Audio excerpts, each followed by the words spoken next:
नमस्कार दोस्तों, जैसे कि हमने पहले भाग में देखा था कि द्रोणाचार्य के द्वारा अर्जुन को सर्वश्रेष्ठ धनुर्धर घोषित किया जाता है, तो समय कर्ण भी रंगभूमि में उपस्थित थे और कर्ण अर्जुन को युद्ध के लिए चुनौती भी देते हैं। अब उसके बाद की कहानी शुरू करते हैं। तभी दुर्योधन आगे बढ़कर कर्ण को अपना अंगदेश भेंट करते हुए कहते हैं कि मैं कर्ण को अपने अंगदेश का राजा घोषित करता हूँ, इसलिए अब यह भी अर्जुन से प्रतिस्पर्धा कर सकते हैं। कर्ण पहले तो अंगदेश का राजा बनने से इनकार करते हैं, लेकिन दुर्योधन के समझाने पर वह उसे भेंट स्वरूप स्वीकार कर लेते हैं। गुरु द्रोणाचार्य नहीं चाहते थे कि कर्ण और अर्जुन के बीच प्रतिस्पर्धा हो, लेकिन ना चाहते हुए भी उन्हें इसकी अनुमति देनी पड़ती है। और प्रतिस्पर्धा प्रारंभ होने से पहले अर्जुन भी घमंड में होकर कर्ण से कहते हैं कि तुम्हारे पास अभी भी मौका है, तुम चाहे तो अपनी जान बचाकर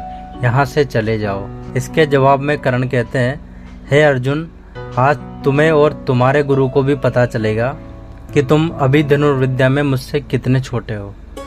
इसके बाद यह महास्पर्धा प्रारंभ होती है और दोनों ओर से एक से बढ़कर एक बाण चलाए जाते हैं, लेकिन कर्ण अर्जुन के हर एक बाण को विफल करते जा रहे थे, जिसे देखकर गुरु द्रोण की चिंताएं भी बढ़ती जा रही थी। तभी कर्ण एक ऐसा बाण चलाते हैं कि जिससे अर्जुन मरते मरते बचते हैं। अब अर्जुन को भी क्रोध आ चुका था, इसलिए वह भी कर्ण की ओर एक प्राणघातक बाण चला देते हैं।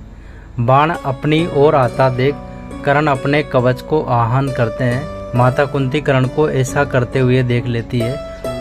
तब उन्हें एहसास होता है कि यह दोनों उनके ही पुत्र है, लेकिन इस समय कर्ण एक दूसरे के खून के प्यासे हो चुके थे और दोनों ओर से भयानक बाण छोड़ते जा रहे थे। इस प्रतिस्पर्धा में कर्ण अर्जुन पर भारी पड़ रहे थे और यह देखते हुए हस्तिनापुर की जनता कर्ण की जय जयकार करने लगती है, जिससे क्रोधित होकर अर्जुन ब्रह्मास्त्र का आह्वान करते हैं और ब्रह्मास्त्र को काटने के लिए कर्ण भी भार्गव अस्त्र का आह्वान करते हैं। कुंती यह भली भांति जानती है कि अगर यह दोनों बाण आपस में टकरा गए तो महाविनाश होना तय है। ऐसे में कुंती सूर्य देव से विनती करती है, जिससे सूर्य देव ढल जाते हैं और गुरु द्रोणाचार्य को इस प्रतिस्पर्धा का समापन घोषित करना पड़ता है। इस प्रतिस्पर्धा का भले ही कोई परिणाम ना निकला हो, लेकिन यह गुरु द्रोणाचार्य और अर्जुन को यह बात भली भांति समझ में आ गई थी कि कर्ण कोई साधारण योद्धा नहीं है, वो सूत पुत्र होने के बाद भी एक महायोद्धा है।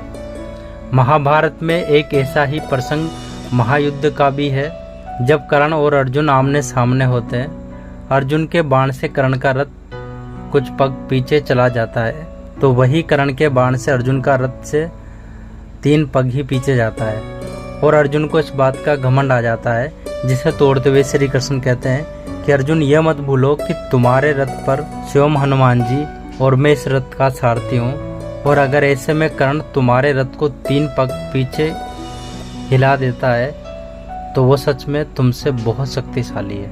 तो दोस्तों, इस तरह से कर्ण अपना पराक्रम दिखाते हुए अर्जुन और गुरु द्रोणाचार्य का घमंड का नाश कर देते हैं। तो दोस्तों, इसके बारे में आपका क्या कहना है, हमें कमेंट करके ज़रूर बताएं और साथ ही वीडियो को लाइक करके हमारे चैनल को सब्सक्राइब जरूर करें।